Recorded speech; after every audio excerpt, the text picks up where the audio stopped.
Assalamualaikum warahmatullahi wabarakatuh. Bapak Ibu yang berbahagia, perkenalkan saya Supanta CGP Angkatan 10 dari SD Negeri Pujanganom 1 Rongkop, Kabupaten Gunung Kidul. Pada kesempatan ini saya akan melaksanakan tugas aksi nyata dalam modul 1.4 Budaya Positif terkait dengan diseminasi pemahaman dan pengalaman mengenai penerapan konsep-konsep inti budaya positif. Pada pendidikan guru penggerak angkatan 10 ini, saya didampingi dan dibimbing oleh beliau Ibu Tri Mulyani selaku fasilitator, beliau Bapak Iwan Muharji selaku pengajar praktik, dan saya sendiri Supanta selaku CGP angkatan 10. Berikut saya jelaskan rancangan tindakan untuk aksi nyata hingga pelaksanaan diseminasi pemahaman serta pengalaman pelaksanaan dari segitiga restitusi serta keyakinan kelas.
Bismillahirrahmanirrahim. Assalamualaikum warahmatullahi wabarakatuh. Alhamdulillahirrahmanirrahim. Wa bihi nasta'in ala umuri dunya wa din wa ala alihi wa sahbihi ajma'in. Amma ba'd. Yang kami hormati Ibu Kepala Sekolah, beliau Ibu Veronica Rimawati yang kami hormati, serta Bapak Ibu Guru dan karyawan SD Pujanganom 1 yang saya hormati. Pertama-tama sebelum acara pada pagi hari ini kita mulai, marilah kita terlebih dahulu membaca dengan puji dan syukur kehadirat Tuhan Yang Maha Esa, sehingga pada pagi hari ini kita masih diberikan kesehatan, kenikmatan, sehingga kita dapat berkumpul tanpa ada halangan suatu apapun. Amin ya rabbal alamin. Salawat serta salam semoga tetap tercurah kepada junjungan kita Nabi Agung Muhammad Sallallahu Alaihi Wasallam yang senantiasa kita nantikan syafaatnya di yaumul qiyamah. Amin. Bapak Ibu guru yang saya hormati, alhamdulillah pada pagi yang luar biasa ini saya pribadi khususnya sangat senang dan bangga sekali atas kehadiran dan kerelaan Bapak Ibu guru sekalian untuk rawuh di acara yang akan saya laksanakan pada hari ini, yaitu terkait dengan aksi nyata peran saya sebagai seorang calon guru penggerak tentang diseminasi budaya positif atau pengindasan terkait dengan pemahaman atau konsep terbaru yang sudah saya pelajari, yang kemudian pemahaman itu kita berusaha untuk mengimbaskan atau berkolaborasi atau memberikan pemahaman lain terhadap rekan sejawat atau Bapak Ibu guru yang lain, agar acara pada pagi hari ini mendapat ridho dari Allah Subhanahu wa Ta'ala dan berkah untuk kita semua dan lancar sampai nanti akhir. Mari acara kita buka terlebih dahulu dengan membaca basmalah bersama-sama. Bismillahirrahmanirrahim. Terima kasih untuk bacaan basmalah tadi. Acara ini dapat berjalan dengan lancar. Mungkin itu sedikit pengantar, kemudian nanti terlebih dahulu sedikit prakata atau sambutan dari beliau Ibu Kepala Sekolah. Waktu dan tempat kami persilakan.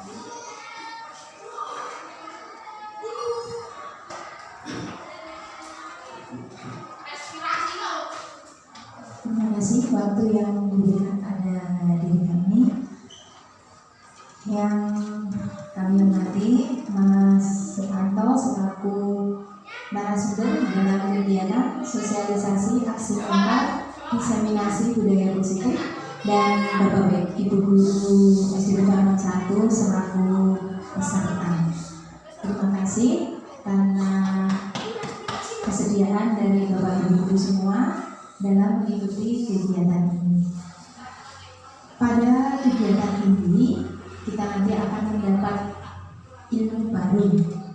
Saya juga akan mendapat ilmu baru karena jujur saja dengan adanya Mas Panto menjadi calon guru penggerak ini, mau tidak mau saya juga harus belajar lagi karena banyak hal baru yang bisa kami terima dari kegiatan CGP ini. Kemudian untuk acara di pagi hari ini tentang diseminasi budaya positif, kami harapkan nanti apa yang kami dapat itu nanti bisa bermanfaat bagi kita semua, terlebih lagi bagi peningkatan kualitas ataupun mutu di SD Pucangan 1.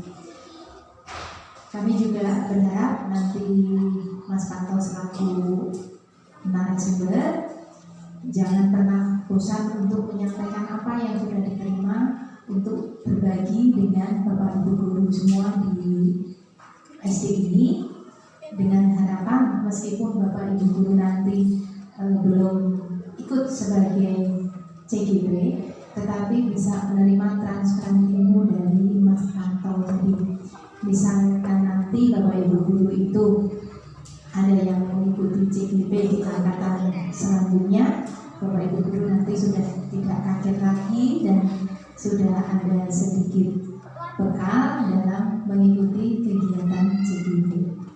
Untuk itu, mari kegiatan pada pagi hari ini kita akhiri dengan seksama dan semoga bisa berjalan dengan lancar. Kiranya ini saja Mas Panto kata yang kami sampaikan. Terima kasih, waktu kami kembalikan.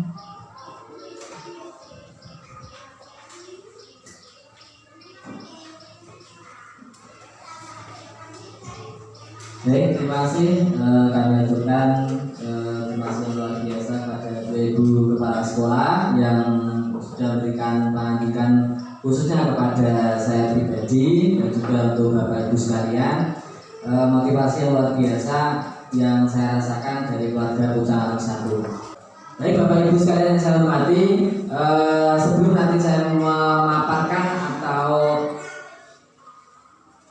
memberikan pengibasan atau diseminasi kepada Bapak Ibu sekalian, yang pertama yang saya sampaikan adalah saya mohon maaf terlebih dahulu. Saya tadi ketika saya berbicara di depan, saya selalu mohon maaf terlebih dahulu karena pertama saya masih muda dan dalam penguasaan bahasa tentunya seperti yang Bapak Ibu ketahui belum pas atau belum pas, sehingga nanti apabila ada prakata atau kata-kata yang kurang berkenan, saya mohon maaf yang sebesar-besarnya. Kemudian acara pada hari ini kita slow saja, dalam artian tidak terlalu saklek ataupun formal banget. Kita hari ini santai, tapi yang penting nanti apa yang saya sampaikan harapannya bisa mengena dan bisa menjadi pelajaran untuk saya pribadi khususnya, dan terlebih lagi untuk Bapak Ibu sekalian pada umumnya.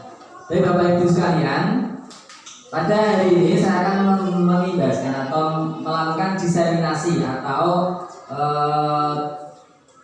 tukar pikiran atau memberikan pemahaman baru dari apa yang saya pahami. Jadi perjalanannya sampai detik ini itu dalam program CGP itu sudah sampai di modul 1.4.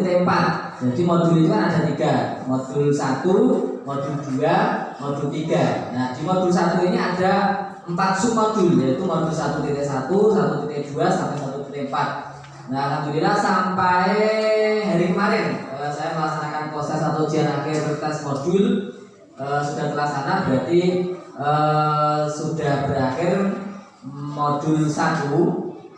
Nah tetapi masih ada satu tugas yang jangka pelaksanaan itu cukup panjang, diberikan waktu 1 minggu kurang lebih untuk melakukan aksi nyata. Nah, salah satunya adalah hari ini.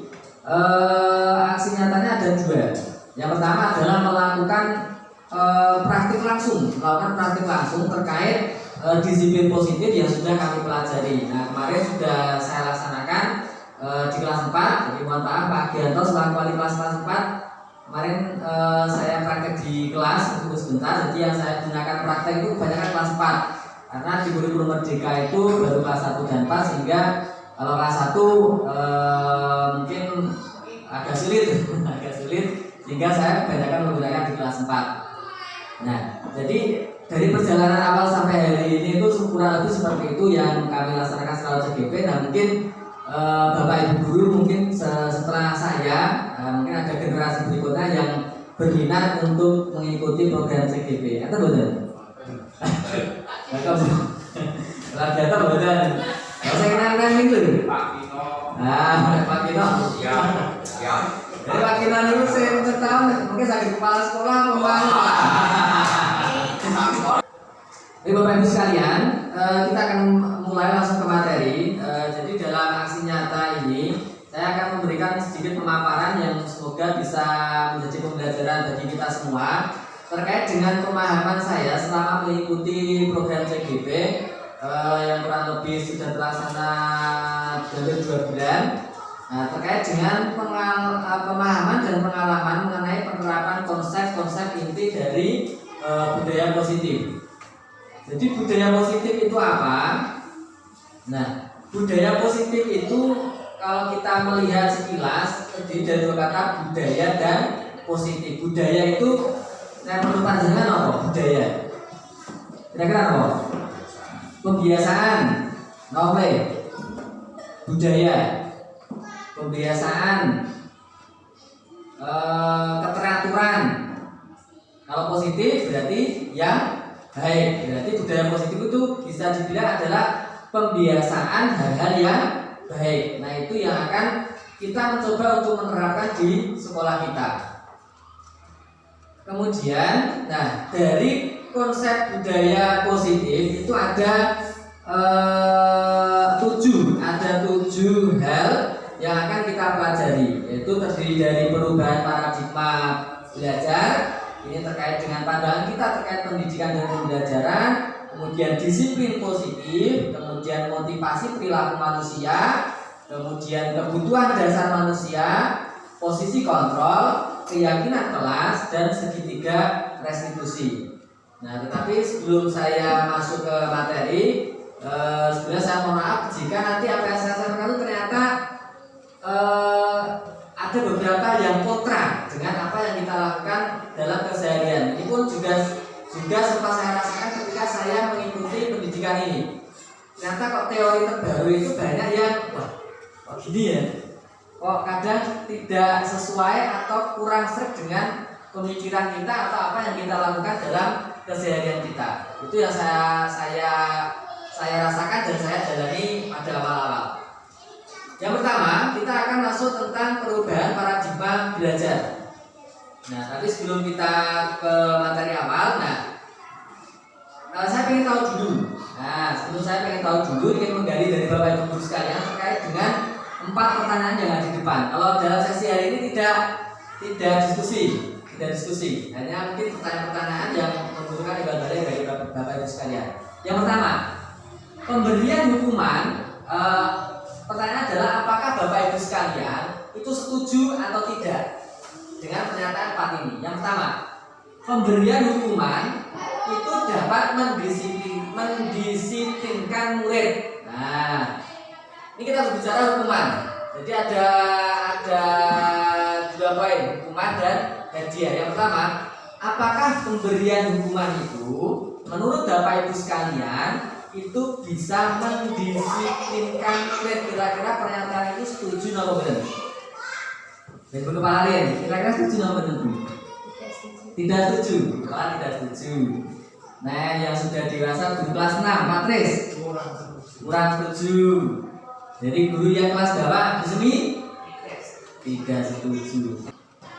Pertama tidak setuju, itu ya kita simpulkan. Yang kedua, pemberian hadiah. pemberian hadiah dapat meningkatkan prestasi murid. Nah, jadi terkadang kita dalam pembelajaran, siapa yang bisa mengerjakan soal, siapa yang berhasil mendapat nilai 100, kita berikan hadiah buku atau makanan dan lain sebagainya. Kira-kira ketika memberikan hadiah kepada murid itu bisa meningkatkan prestasi, bukan? Tidak selalu. Pak Harino? Belum tentu. Pak Gita? Belum tentu. Oke. Pilihannya setuju kali tidak setuju. Belum tentu itu gak bergeraknya. Tidak setuju. Bagaimana? Kira-kira gimana? Pemberian hadiah itu dapat meningkatkan prestasi murid. Setuju? Setuju. Mereka ada pilihan. Setuju dan tidak setuju. Oke.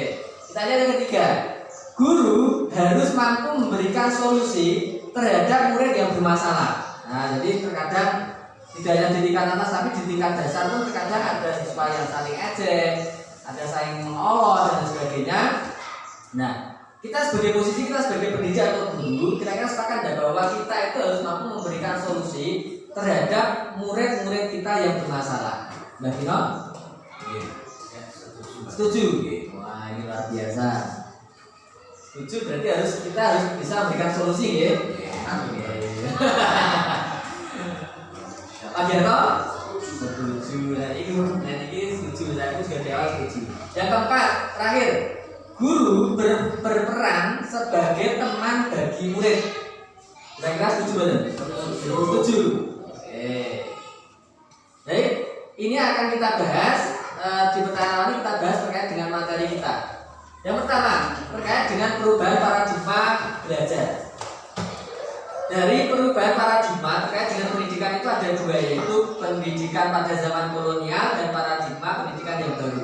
Nah, kalau pendidikan zaman kolonial, saya yakin Bapak Ibu guru sekalian sudah ada gambaran dan bahkan lebih tahu karena panjenengan banyak yang sepuh-sepuh hingga pengalaman ke sana dan pandangan ke sana itu lebih tahu. Jadi pada intinya bahwa pendidikan zaman kolonial itu bahwa pada saat itu rakyat itu hanya diajari berhitung, menulis, membaca dan sebagainya untuk kepentingan kolonial Belanda.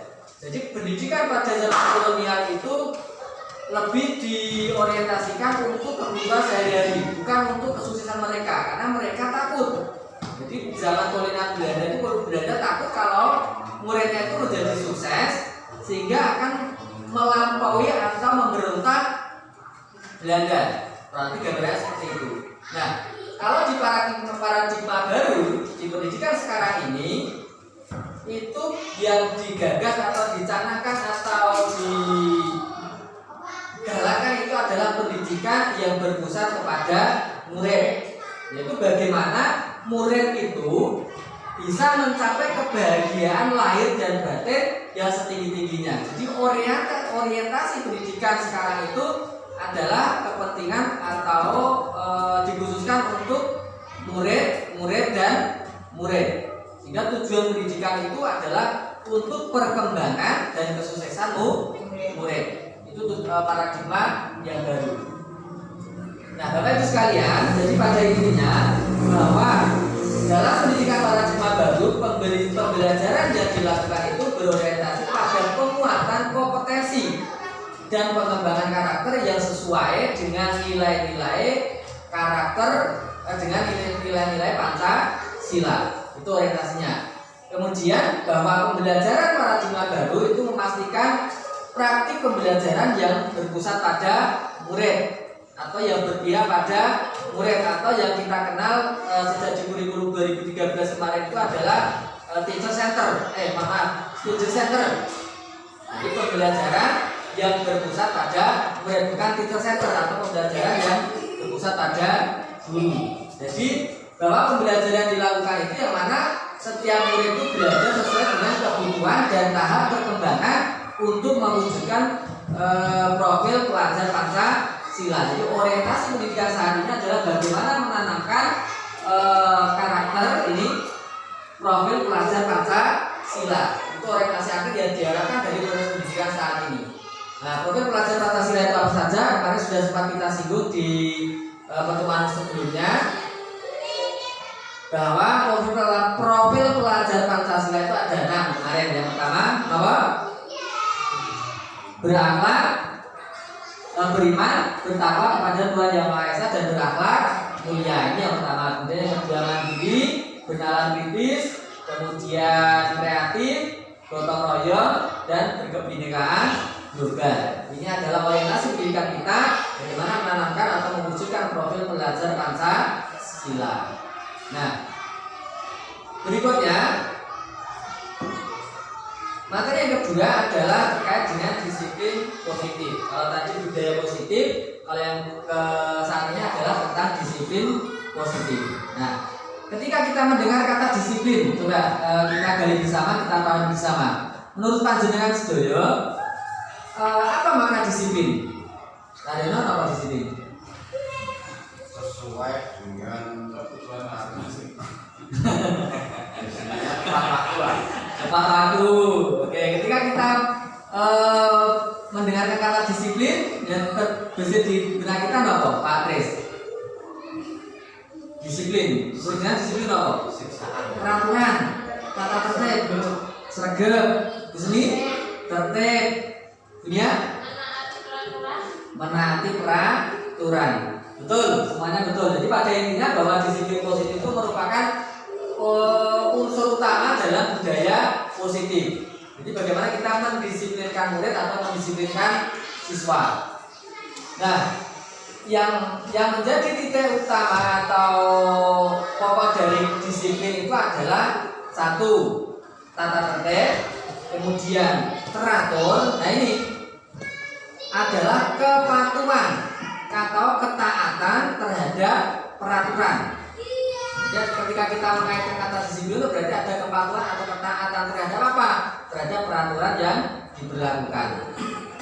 Nah, konsep disiplin positif itu mengacu kepada bagaimana seorang guru itu membimbing murid dalam menumbuhkan disiplin diri karena motivasi internal untuk mewujudkan murid merdeka. Jadi yang dikedepankan dalam disiplin positif ini adalah motivasi internal, bukan eksternal. Motivasi internal itu motivasi yang pribun dari dalam. Kalau eksternal berarti yang dari luar. Nah, yang kita harapkan atau ingin kita wujudkan itu adalah penanaman karakter yang berasal dari motivasi intrinsik dari dalam diri mereka, bukan dari luar mereka.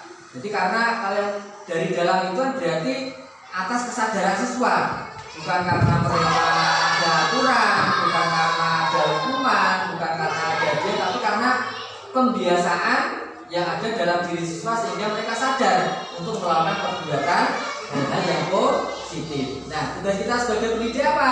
Sebagai pendidik, tujuan kita adalah menciptakan anak-anak yang memiliki disiplin diri sehingga mereka itu bisa berperilaku dengan mengacu pada nilai-nilai kebajikan. Universal nilai kebajikan itu banyak, tanggung jawab, kemudian nilai bertakwa, dan nilai-nilai yang lain. Nah, dan mereka memiliki motivasi intrinsik bukan ekstrinsik. Jadi hampir sama sebetulnya, internal, intrinsik, ekstrinsik itu hanya ungkapan yang berbeda tapi maknanya hampir sama. Jadi intrinsik itu adalah motivasi yang berasal dari dalam diri. Itu yang lebih utama kita wujudkan sebagai seorang guru. Nah, kemudian pada intinya disiplin positif itu merupakan salah satu cara penerapan disiplin yang bertujuan untuk menumbuhkan kesadaran anak. Jadi disiplin positif itu kan ketika kita mendisiplinkan berarti kan ada kontinuitas seorang anak melakukan segala sesuatu. Nah, yang diharapkan dari disiplin positif ini adalah titik beratnya di sini adalah kesadaran. Ini akan menjadi motivasi intrinsik pada murid-murid kita. Jadi untuk melakukan sesuatu itu tanpa hadiah, ancaman ataupun hukuman. Jadi ketika siswa melakukan sesuatu, murid bertindak itu bukan karena tiga ini, satu hadiah, bukan karena ancaman ataupun hukuman. Jadi ketika kadang-kadang siswa atau murid itu ketika kita berikan hadiah, nah terkadang ada murid semangat ketika diberikan hadiah. Nah hadiah ini ternyata ada efek negatifnya atau dampak negatifnya apa? Siswa menjadi ketergantungan karena ketika kita berikan tugas kemudian tidak ada hadiahnya, tahu wah ada orang hadiah. Nah saya pun pernah melakukan itu. Ketika saya di kelas 4 dulu memberikan hadiah.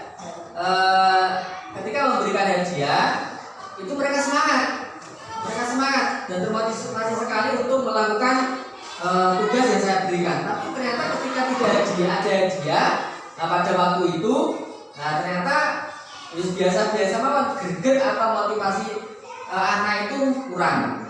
Jadi kesimpulannya adalah bahwa murid yang memiliki disiplin positif akan memiliki motivasi internal yang tinggi dalam menguasai diri untuk melakukan tindakan yang sesuai dengan nilai-nilai kebajikan universal. Jadi sebagai pendidik, tugas kita adalah membimbing siswa untuk memiliki disiplin diri yang berasal dari dirinya sendiri atau kita kenal dengan motivasi intrinsik atau motivasi internal. Itu disiplin positif. Nah, kemudian materi yang ketiga adalah motivasi perilaku manusia. Kalau kita berbicara motivasi, itu berarti nopo? Motivasi nopo? Oke, nopo sakit disambi mawon, disambi.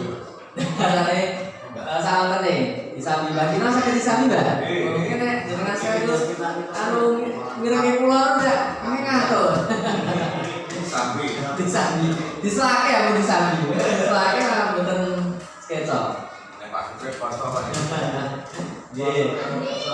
Baik, sambil dan motivasi. Menurut jenengan motivasi itu apa? Pak Gianto, apa? Apa? Dorongan. Adiano? Sama dorongan. Jadi motivasi itu adalah dorongan yang timbul atau semangat atau himbauan dorongan yang timbul pada diri seseorang secara sadar. Jadi yang diharapkan dari motivasi ini adalah kesadaran mereka, dorongan yang timbul pada diri seseorang secara sadar ataupun tidak sadar untuk melakukan suatu tindakan dengan tujuan tertentu. Jadi motivasi itu dorongan yang diberikan baik dari faktor internal ataupun eksternal sehingga mereka mau melakukan terhadap tindakan yang direncanakan ataupun tidak direncanakan. Itu inti dari motivasi.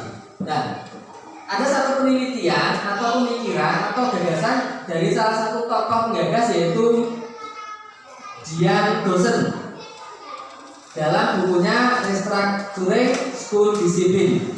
Itu menyatakan bahwa seseorang melakukan sesuatu itu karena terdapat 3 motivasi. Jadi ada 3 motivasi sehingga seseorang itu mau atau mampu melakukan sesuatu. Yang pertama adalah untuk menghindari tindakan ketidaknyamanan atau hukuman. Jadi maksudnya begini, seseorang mau melakukan sesuatu itu karena ada ancaman atau untuk menghindari ketidaknyamanan atau karena ada hukuman sehingga mereka terpaksa melakukan perbuatan tersebut. Nah itu motivasi yang pertama. Sehingga contoh misalnya begini, kita menggunakan helm, nah itu karena ada aturan bahwa orang nganggo helm kok iso kena tilang, nah dihukum. Nah itu yang motivasi yang pertama. Kemudian yang kedua, untuk mendapatkan imbalan atau penghargaan dari orang lain.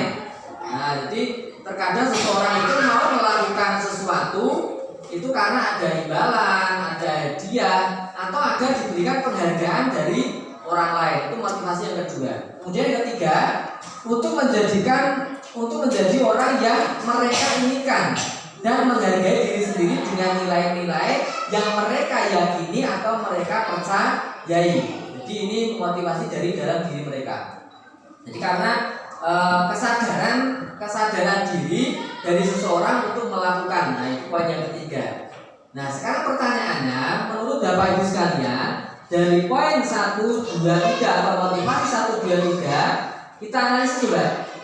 Poin 1 ini merupakan motivasi internal atau eksternal? Eksternal. Sepakat? Motivasi eksternal. Kemudian yang kedua, untuk ini yang untuk mendapatkan imbalan ini internal atau eksternal? Eksternal. Karena imbalan berarti bukan atas kesadaran diri. Nah, kemudian yang ketiga, untuk menjadi orang yang mereka inginkan dan menghargai diri sendiri dengan nilai-nilai yang mereka percayai. Internal atau eksternal? Internal.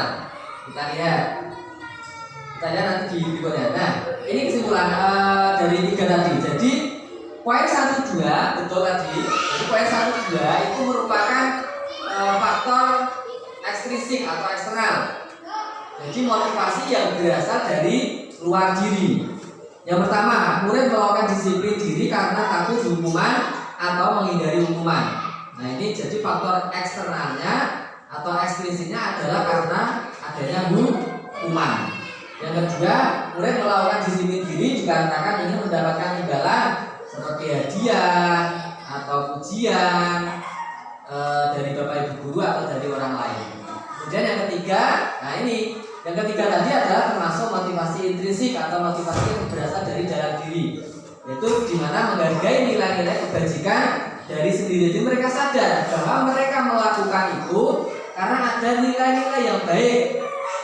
Karena ketika saya melakukan perbuatan itu, saya akan menjadi orang yang jujur. Ketika saya melakukan itu, saya akan menjadi orang yang bertanggung jawab. Ketika saya melakukan hal itu, saya akan menjadi orang yang lebih baik lagi. Nah, itu yang menjadikan motivasi intrinsik dari peserta didik kita. Nah, Bapak Ibu sekalian, yang berikutnya, nah ini ada 3 istilah yang akan kita pelajari. Yang pertama adalah hukuman, kemudian konsekuensi, kemudian restitusi. Nah, mungkin kalau hukuman, konsekuensi kita semua sering mendengar, tapi kalau yang ketiga ini terkadang kita belum mengetahui, tapi mungkin sebagai Bapak Ibu guru sudah ada yang memahami.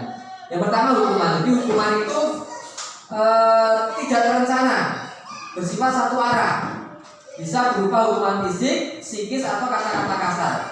Maksudnya tidak terencana itu jadi insiden. Jadi misalnya ada siswa yang terlambat,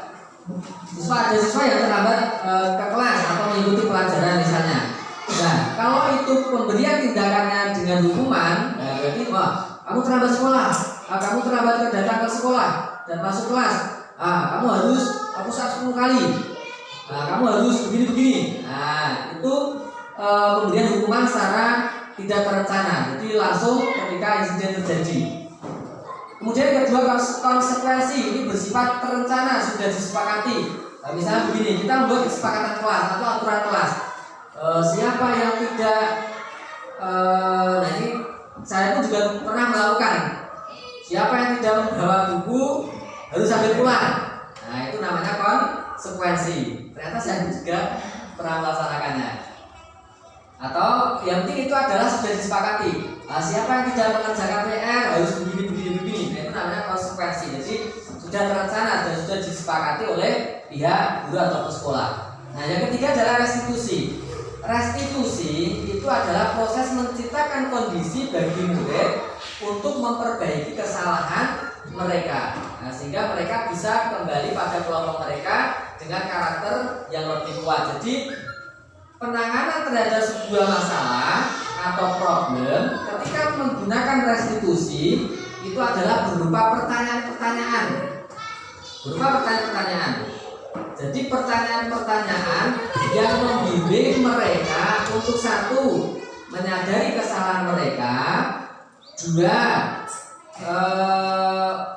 mereka meminta maaf, sampai pertanyaan itu menuntun mereka untuk menemukan menemukan jawaban atau solusi dari permasalahan yang mereka lakukan. Itu inti dari restitusi. Nah, perbedaannya di sini. Contohnya, misalnya terhadap contoh kasus murid yang terlambat datang ke sekolah. Kalau kita memberikan penanganan terhadap dengan hukuman, nah contohnya misalkan murid disuruh berdiri di depan kelas selama 15 menit. Nah, kadang kita masih melakukan hal itu. Tapi kalau sekarang kayaknya tidak ada. Kalau saya sendiri dulu terus terang, kalau ini belum pernah. Kalau menyuruh murid berdiri itu belum pernah. Karena kita ketahui murid kita alhamdulillah tidak ada yang datang terlambat, gitu. Nah, alhamdulillah terkait semua karena mereka datangnya justru malah pagi banget sebelum jam 7:30 itu. Ada kalau kami dulu mengingat di sekolah di pagi atau ketika korban itu jam 6 itu ternyata sudah ada yang datang beneran. Kita belum mandi itu jam 6 itu soal sih beneran. Kalau dulu itu sih yang murid ini si Rega itu ternyata datanya pagi Mbak Riz. Meskipun ada beberapa kekurangan ternyata datanya itu sempat pagi pada waktu itu ketika kami di sekolah. Nah kemudian guru marah-marah membentak terhadap murid sehingga murid menjadi takut. Nah itu perspektif dari hukuman. Kemudian murid disuruh menulis saya tidak akan terlambat lagi sebanyak berapa. Kalau ini kelihatannya hukuman itu sekarang sudah tidak ada dan kita pun ternyata alhamdulillah tidak menjumpai. Nah ini ternyata pada saat itu dilarang untuk melakukan hukuman karena ternyata tidak efektif. Kalau yang nomor 3 ini saya sendiri pernah mengalami ketika saya dulu SMP. Sampai sekarang saya masih ingat. Makanya hukuman itu ternyata dampaknya luar biasa. Dan termasuk sengit kepada gurunya itu ternyata juga iya. Saya pernah yang ketiga ini, yaitu menulis kalau ini hanya 100. Saya dulu kalau nggak 250, 300. Saya masih ingat betul. Jadi ketika pelajaran bahasa Inggris, saya tidak melaksanakan salah satu tugas. Kalau dulu kayaknya PR atau apa, saya dukung. Eskuliku pengalaman ya sampai saat ini saya ingat, saya masih ingat. Dukung kalau tidak 250, 300. Tapi saya karena murid itu juga nggak ingin kalah. Saya juga urik. Itu pensil 3 itu tak tali 3. Pensil atau tinta itu tak tali 3. Itu menjadi 3 baris. Menjadi 3 baris. Dan nulis saya itu sekali nulis itu 3. Nah, itu yang pengalaman yang saya rasakan pada waktu itu. Ternyata yang murid itu gak kalah.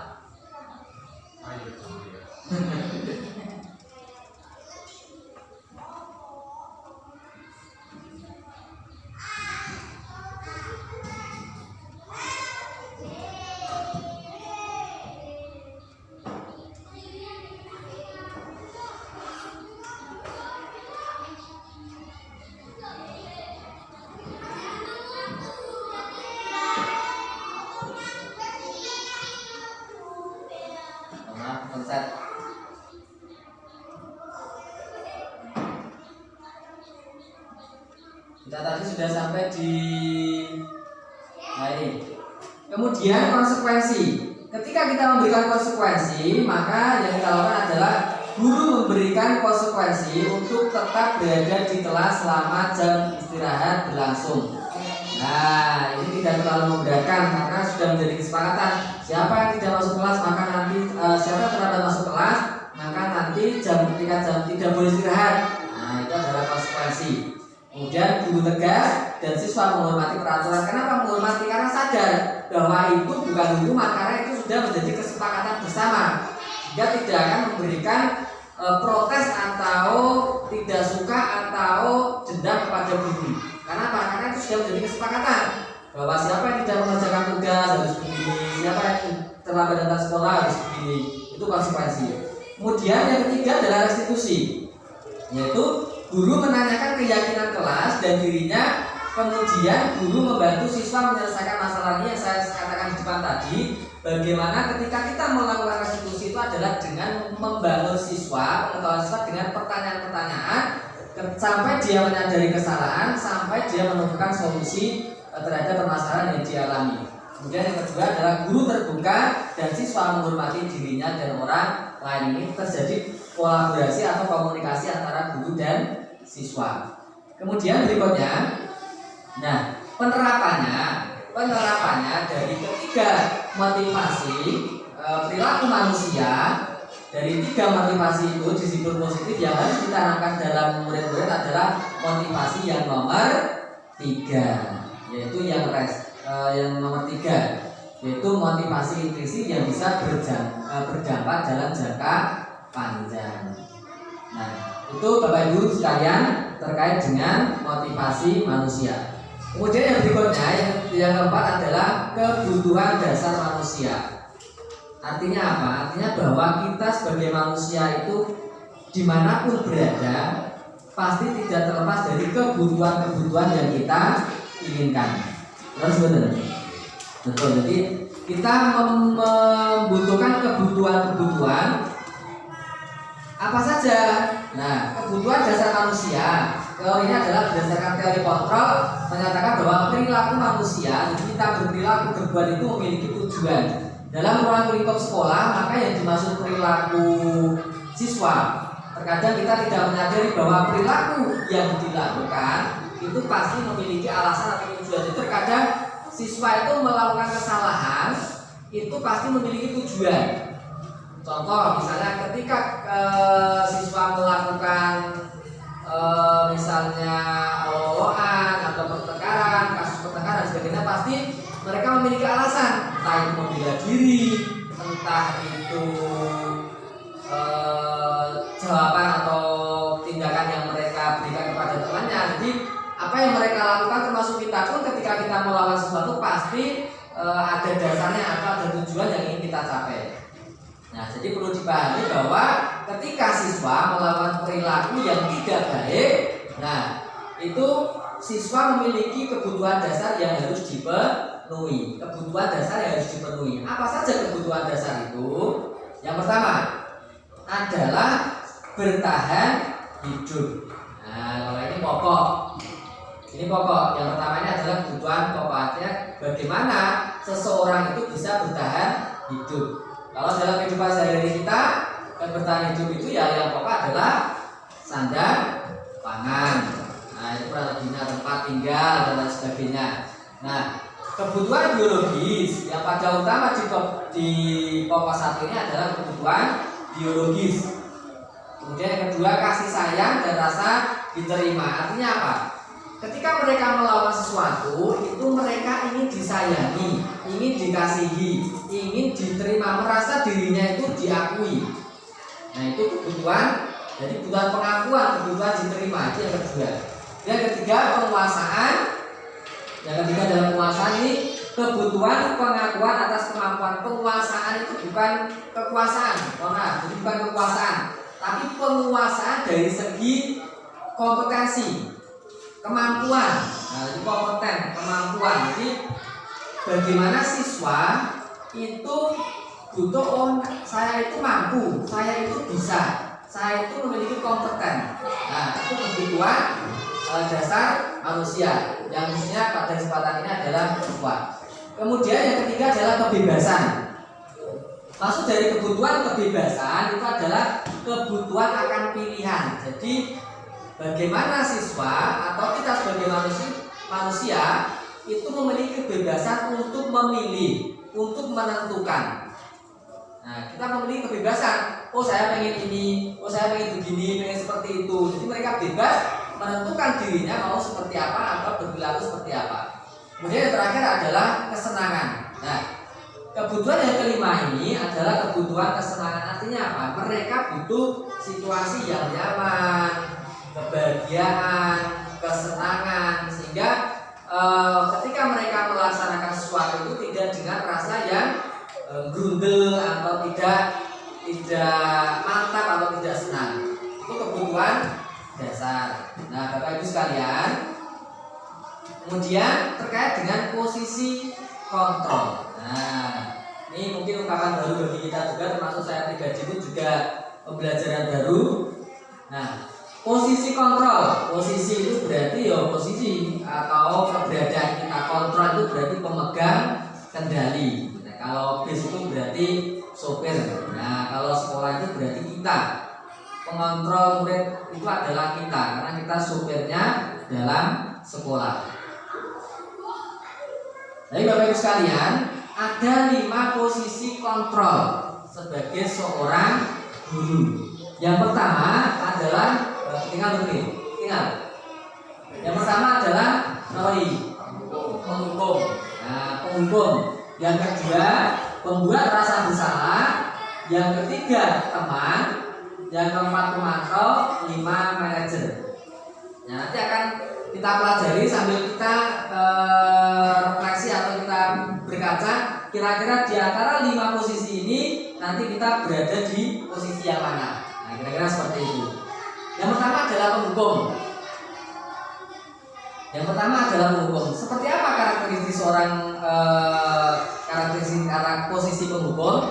Posisi penghukum itu adalah di mana seorang guru itu bisa menggunakan hukuman fisik seperti yang kita bahas di depan tadi. Jadi kaitannya penghukum itu memberikan hukuman, entah itu fisik maupun bukan maupun non fisik. Yang bisa dilakukan penghukum biasanya menghadik, bentak, atau nunjuk-nunjuk, atau menyakiti, atau nyindir dengan kata-kata kasar. Nah, ini yang dilakukan seorang penghukum. Nah, kira-kira apa dampaknya seorang penghukum? Yang pertama, dampak pada murid dari seorang penghukum adalah perilaku kontrol negatif, seperti murid memulai kesalahan berulang kali, lalu berperilaku akan menjadi agresif. Selain itu, murid menjadi pendendam atau benci atau tidak suka kepada guru. Biasanya seperti itu kalau di film dan realitanya seperti itu. Nah, ini adalah penghukum. Kemudian yang kedua adalah membuat rasa bersalah. Nah, posisi kontrol yang kedua membuat rasa bersalah ini seperti apa? Yaitu di mana pada posisi ini biasanya guru bersuara lembut, jadi tidak bentar, tapi dengan suara pelan. Nah, yang dilakukan apa? Yang dilakukan membuat rasa bersalah itu adalah berceramah, menghadiri terus. Nah, menunjukkan kekecewaan yang mendalam. Contohnya misalnya gini, enak kamu kok ngene to, ngono kuwi kleru kan bapak guru jadi sedih, ngono kuwi salah. Jadi membuat anak itu menjadi merasa bersalah. Dampaknya apa? Ternyuh. Nah, membuat ternyuh. Nah, dampaknya apa? Dampaknya adalah murid menjadi rasa bersalah. Murid akan rendah diri, merasa gagal. Nah, itu perasaan yang akan timbul terhadap murid dan merasa tidak berharga. Karena apa? Karena dia dianggap sebagai orang yang salah, yang tidak dipandang orang lain itu tidak benar. Nah, kemudian posisi yang ketiga adalah teman. Nah, itu posisi yang ketiga adalah teman. Seperti apa? Ketika kita memposisikan sebagai seorang teman, nah itu guru pada posisi sebagai teman tidak akan menyakiti murid. Nah, namun selalu berupaya mengontrol murid melalui pendekatan persuasif. Yang biasa dilakukan pada posisi ini adalah membuangkan alasan-alasan murid untuk murid-muridnya. Jadi alasan-alasan. Kenapa kok ini? Kenapa kamu melakukan seperti ini? Jadi pendekatan sebagai seorang teman. Jadi nek konco itu biasanya pripun? Melindungi, kemudian akrab. Betul nggih? Kemudian dampaknya apa? Ternyata ini yang memiliki dampak juga. Dampaknya apa? Dampaknya adalah murid akan tergantung dan tidak mandiri dan tidak bisa memutuskan keputusan sendiri. Ini biasanya ketika kita lakukan dengan teman ini, murid biasanya begini. Nah, kalau menjadi teman kan berarti tidak akan menghukum, tidak akan memberikan hal-hal yang negatif. Karena dampaknya begini. Contohnya, ketika siswa melakukan kesalahan, ketika kita berposisi sebagai teman, bisa jadi murid begini. Wah, ada arpa salah ternyata nek karo Pak kae karo bukae ora digampang-gampangke. Nah, itu maksudnya. Jadi sehingga murid kadang menyepelekan. Ketika kita memposisikan sebagai teman, ternyata siswa tidak takut, tidak ada pikiran, tidak ada kesadaran yang muncul dalam dirinya. Karena itu tadi, posisinya sebagai teman itu tidak akan menyakiti. Sehingga ketika mereka melakukan kesalahan, akhirnya pun, ketika aku salah, terus dingereke, orang tiga pakai, itu efek yang timbul. Kemudian yang berikutnya adalah pemantau. Nah, Bapak Ibu sekalian, dalam posisi pemantau ini yang kita lakukan apa? Ketika kita menjadi seorang pemantau, guru pada posisi ini biasanya selalu mengawasi atau memantau murid-muridnya yang berpatokan pada catatan atau kesepakatan disetujui, kesepakatan kelas atau aturan kelas. Yang biasa dilakukan posisi sebagai pemantau, satu, memantau, jelas karena pemantau, kemudian menghitung dan mengukur kedisiplinan siswa. Jadi hanya memantau saja. Misalnya, kita menilai dari jarak jauh. Kayak sering terlambat sekolah. Kayak sering melakukan tidak mengerjakan tugas. Itu sering melakukan tidak hadir tepat waktu. Itu sering jahil atau jahat pada teman. Nah, itu posisi sebagai pemantau. Dampaknya apa? Dampak bagi murid adalah menitik beratkan dampak pada diri sendiri, mendapatkan hadiah atau mendapatkan hukuman. Jadi bagi pemantau itu hanya memantau saja, jadi tidak ada tindak lanjut yang dilakukan. Kemudian, nah ini yang sebagai manajer ini mungkin hal yang baru juga, termasuk khususnya bagi saya pribadi dalam mempelajari kemarin. Ternyata posisi sebagai seorang guru yang paling puncak itu adalah sebagai seorang manajer. Jadi manajer itu tidak hanya di pekerjaan perkantoran, tetapi juga ternyata posisi kita sebagai seorang guru itu juga bisa disebut sebagai seorang manajer. Nah, seorang manajer itu ngapain saja? Yang dilakukan adalah yang dilakukan adalah seorang manajer telah memiliki keterampilan di posisi teman maupun pemantau. Jadi menguasai dua-duanya, selain teman juga pemantau. Dengan demikian bisa jadi di waktu-waktu tertentu kembali kepada kedua posisi tersebut bila diperlukan. Guru pada posisi ini biasanya posisi di mana guru berbuat sesuatu bersama murid, karena yang digunakan dalam posisi manajer tadi adalah restitusi. Jadi selalu berinteraksi dengan murid, mempersilahkan murid mempertanggungjawabkan terhadap perilaku yang sudah dilakukan, kemudian mendukung murid agar dapat menemukan solusi atas permasalahannya sendiri. Jadi bagaimana menuntun para murid untuk menemukan solusi atau tindak lanjut atau jawaban dari permasalahan atau kesalahan yang sudah dilakukan. Nah, yang dilakukan dalam posisi manajer ini itu biasanya mengajukan pertanyaan-pertanyaan. Jadi banyak sekali pertanyaan, tapi pertanyaan itu adalah yang menuntun mereka menuju titik solusi. Itu yang dilakukan manajer. Nah, kira-kira Bapak Ibu sekalian, dari kelima posisi kontrol tadi, kira-kira posisi yang mana yang sebaiknya kita gunakan ketika kita dihadapkan dengan permasalahan murid? Kira-kira seperti semua yang bisa sekarang. Kira-kira yang mana yang paling efektif? Adalah ya poin 5. Nah, ini yang saat ini diberlakukan atau dianggap yang paling efektif dalam menangani permasalahan, khususnya terkait dengan yang kita laksanakan dalam kurikulum Merdeka, itu adalah posisi ini, posisi manajer. Nah, contoh penerapannya seperti apa? Ketika kita menjadi seorang penghukum, patuhi aturan sekolah, berdiri di dalam barisan, maju ke depan. Nah, itu sebagai penghukum. Kalau teman, ayolah yang tertib, buat Bapak Ibu guru bangga. Nah, kali ini tidak apa-apa kamu berbuat salah, karena teman itu kan melindungi, tidak akan menyakiti.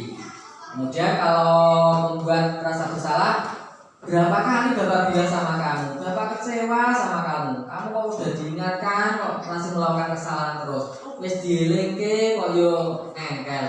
Mongkon garap tugas kok yo ora garap. Nggawa buku kok yo ora nggawa. Nah, ini buat rasa bersalah.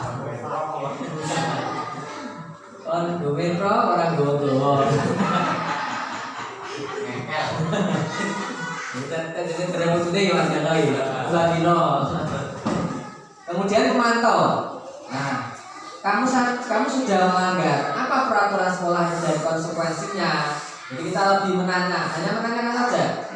Kamu sudah melanggar peraturan, kamu sudah tidak mengerjakan tugas. Nah, kira-kira apa konsekuensi yang kita sepakati kemarin, keyakinan kelas apa yang sudah kita buat? Nah, pertanyaan seperti itu.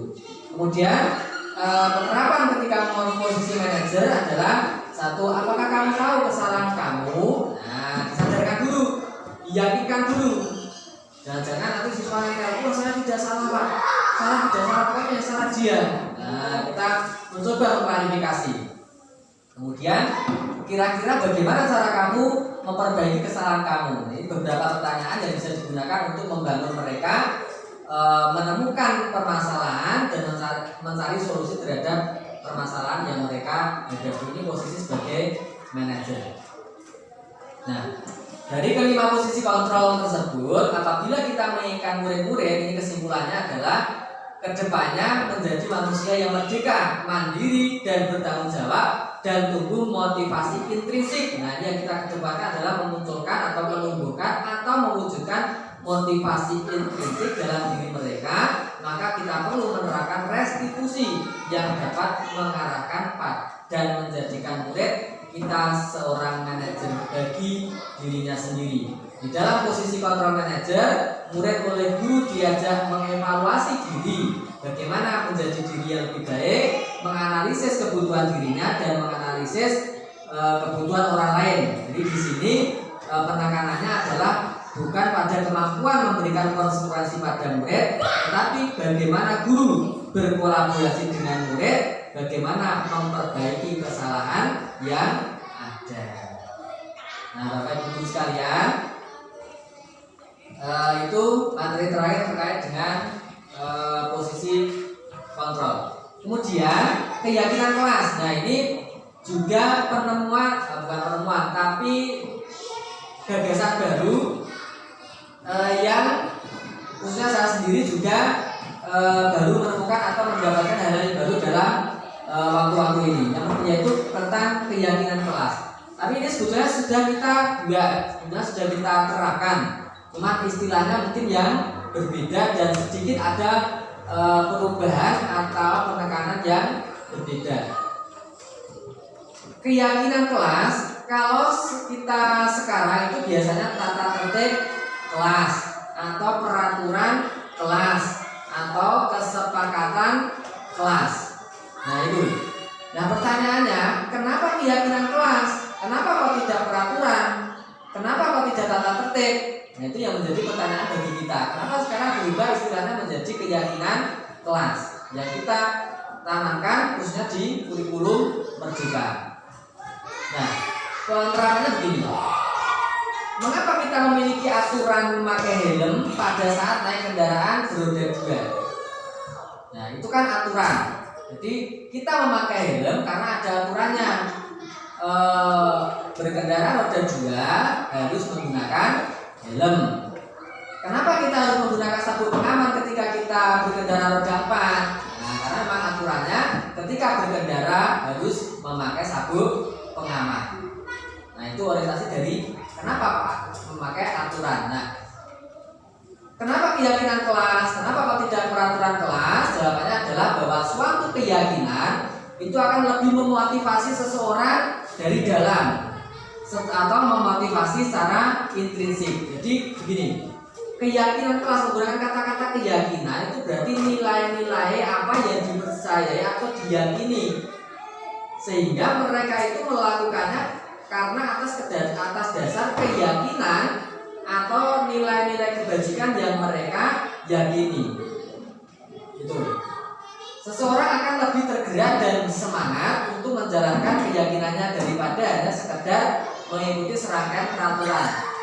Jadi kalau kita menerapkan keyakinan kelas itu harapannya adalah ya mereka melakukan karena yakin bahwa itu adalah hal positif, bahwa efek yang berdampak bagi mereka itu adalah nilai positif, nilai-nilai yang baik. Contoh misalnya melaksanakan tugas atau mengerjakan tugas dengan baik, berarti dia percaya bahwa ketika dia melaksanakan atau mengerjakan tugas, nah maka dia akan mendapatkan hal-hal yang baik. Itu contohnya. Kemudian Bagaimana pembentukan keyakinan kelas? Nah, ketika Bapak Ibu guru sekalian nanti akan membuat keyakinan kelas, yang pertama adalah lebih abstrak. Kemudian sedikit saja. Kenapa kok sedikit? Agar lebih mudah diingat dan dipahami. Karena peraturannya panjang, itu malah lari-lari boleh nggak pakai kangelan. Kemudian berupa pertanyaan universal atau umum.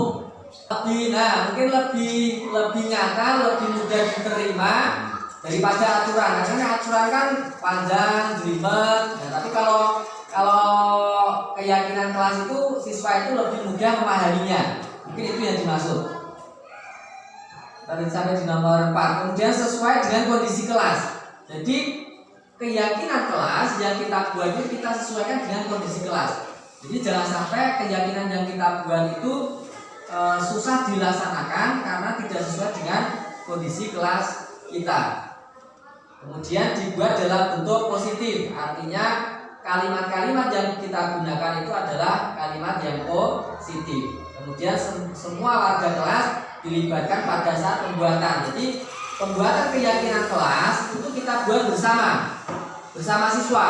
Jadi ketika keyakinan kelas itu kita buat, maka siswa itu jadi tahu, oh yang kita sepakati itu ini, oh yang tidak boleh dilakukan itu ini, oh yang harus kita lakukan itu ini.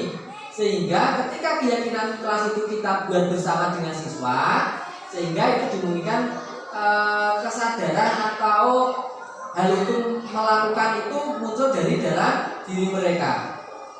Itu.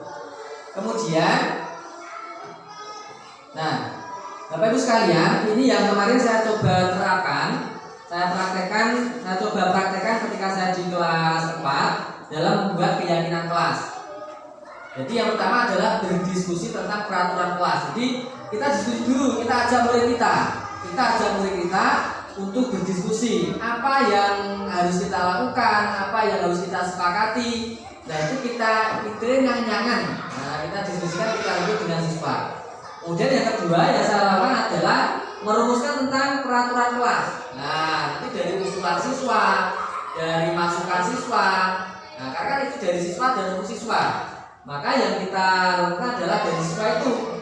Maka ini ketika siswa berpendapat, nah maka kita tampung pendapatnya dan maka menjadi pertimbangan kita menentukan keyakinan kelas. Kemudian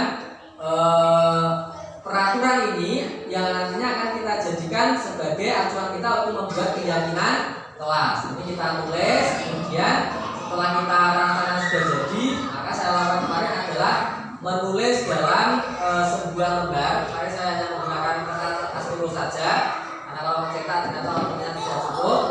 Nah setelah kemudian kami kemarin menulis, kemudian kami menempelkan di dinding kelas, sehingga harapannya ketika ini sudah kita tempelkan dan ini adalah hasil yang sudah kita sepakati dengan siswa, nah itu mereka lakukan dengan kesadaran sendiri. Kenapa?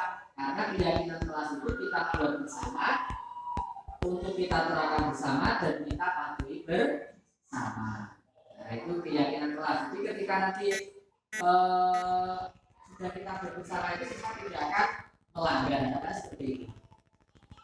Nah ini kemarin yang kita buat atau kita sepakati di kelas 4, yaitu datang ke sekolah tepat waktu, bersikap tenang saat belajar pelajaran berlangsung, bertanggung jawab mengerjakan tugas, kemudian bersikap jujur dan saling tolong-menolong, bersikap sopan dan menghormati guru, kemudian terakhir adalah jujur rukun dengan teman dan saling menghargai. Nah ini keyakinan kelas yang kita coba kemarin buat di kelas 4.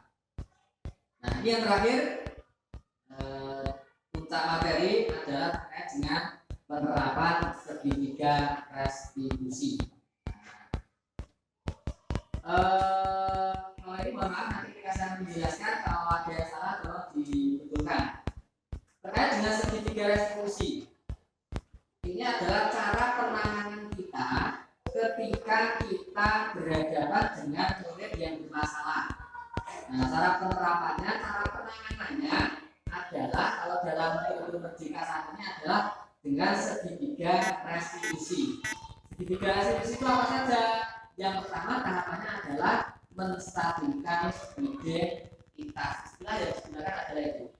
menstabilkan identitas. Kemudian yang kedua adalah memvalidasi kebutuhan. Kemudian yang ketiga menanyakan keyakinan. Yang pertama, apa itu restitusi? Baik Bapak Ibu sekalian, nah ini materi yang terakhir kita lanjutkan terkait dengan penerapan restitusi. Jadi restitusi itu adalah proses menciptakan kondisi bagi murid untuk memperbaiki kesalahan mereka sehingga mereka bisa kembali pada kelompok mereka dengan karakter yang lebih kuat. Jadi bukan penerapan hukuman dan lain sebagainya, tapi menuntut siswa itu restitusi.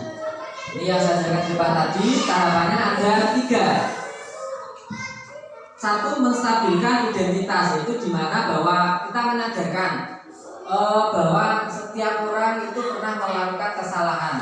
Jadi tidak membuat mereka atau siswa itu menjadi tegang, merasa bersalah, takut dan lain sebagainya. Kita menyadarkan kepada mereka bahwa wong ki nek salah ki lumrah. Nah, itu kita stabilkan dulu. Kemudian yang kedua, validasi tindakan yang salah. Kamu tentu punya alasan melakukan hal tersebut. Nah, ini kita gali bahwa satu, mereka sadar akan kesalahan mereka. Kemudian kita gali bahwa mereka melakukan kesalahan itu pasti punya alasannya. Kita tuntun mereka.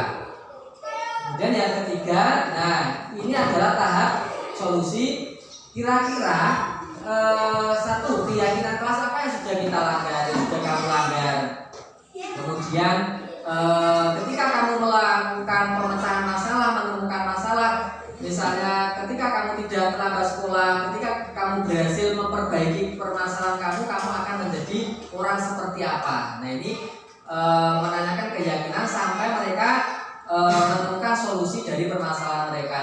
Nah misalnya bangun kesiangan, berarti apa solusinya? Saya tidak akan tidur malaman, saya akan meminta orang tua untuk membangunkan pagi hari dan lain sebagainya. Ini adalah tahapan dari restitusi. Jadi ini harapan ke depan ketika kita menghadapi siswa yang bermasalah itu yang kita gunakan adalah ini tahapan restitusi. Ya ini kalau sudah sampai video ini sudah selesai setelah video ini. Ini salah satu gambaran yang saya laksanakan kemarin 3 menit. Kita saksikan bersama penerapan segitiga restitusi.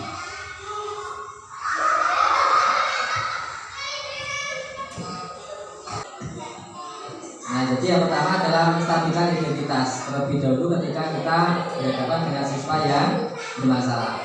Bersalah bukan bermasalah.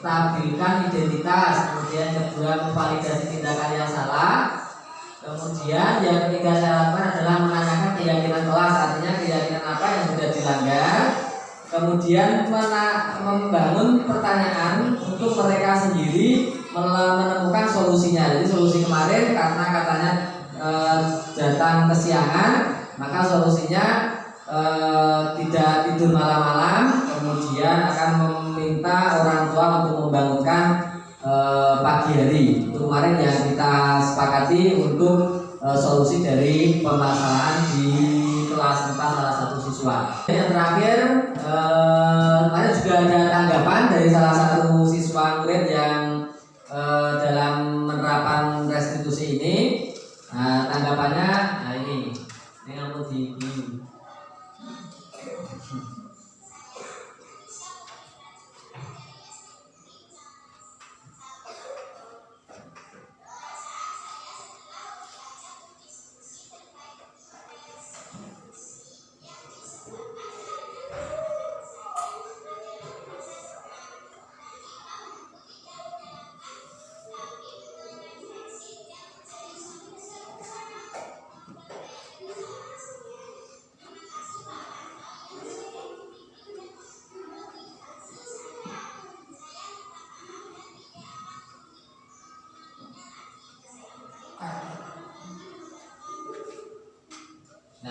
Baik Bapak Ibu, di sesi terakhir ini, jadi pada intinya ketika kita melaksanakan restitusi dalam permasalahan itu kita tidak langsung menyalahkan, bahwa manusia melakukan kesalahan itu lumrah. Nah, maka kita tidak langsung menyalahkan, tapi dari kesalahan itu kita ambil nilai positif atau hal-hal baik apa yang bisa kita bangun, kita terapkan, kita lanjutkan, kita tanamkan kepada peserta didik. Jadi bukan langsung menyalahkan, oh ini kamu salah, oh ini kamu begini. Jadi tidak seperti itu, tapi membangun dari kesalahan itu kita temukan hal positif, kemudian bagaimana siswa menemukan solusi terhadap permasalahannya. Kemudian yang terakhir sebagai kesimpulan, yaitu bahwa tujuan mulia dari penerapan disiplin positif adalah agar terbentuk murid yang berkarakter, berdisiplin, santun, jujur, peduli, bertanggung jawab, dan merupakan pembelajar sepanjang hayat sesuai dengan standar kompetensi lulusan yang diharapkan.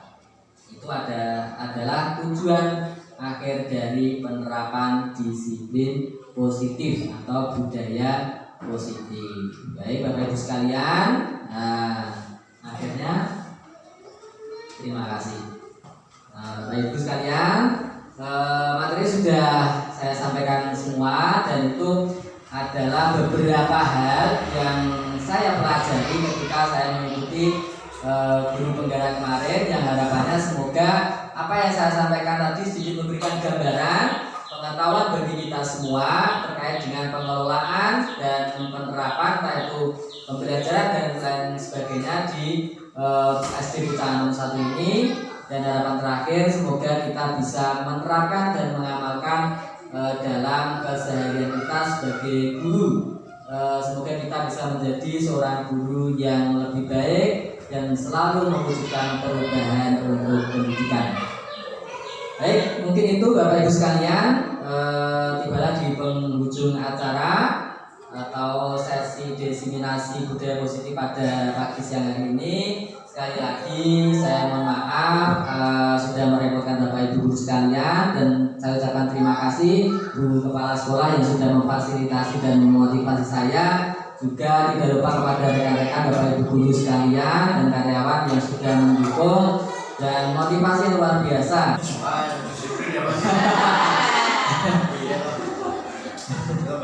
Luar biasa, terima kasih sangat, dan harapannya semoga nanti Bapak Ibu guru sekalian ada yang menyusul untuk menjadi guru penggerak, tergerak, bergerak, dan menggerakkan itu ininya. Terima kasih atas waktu yang diberikan. Sekali lagi mohon maaf apabila ada kata-kata atau hal yang kurang berkenan di hati Bapak Ibu sekalian. Kita cukupkan, kita akhiri pada sesi hari ini dengan berdoa sesuai dengan agama dan kepercayaan masing-masing. Untuk yang beragama Islam kita akhiri atau kita tutup dengan membaca tahmid bersama-sama.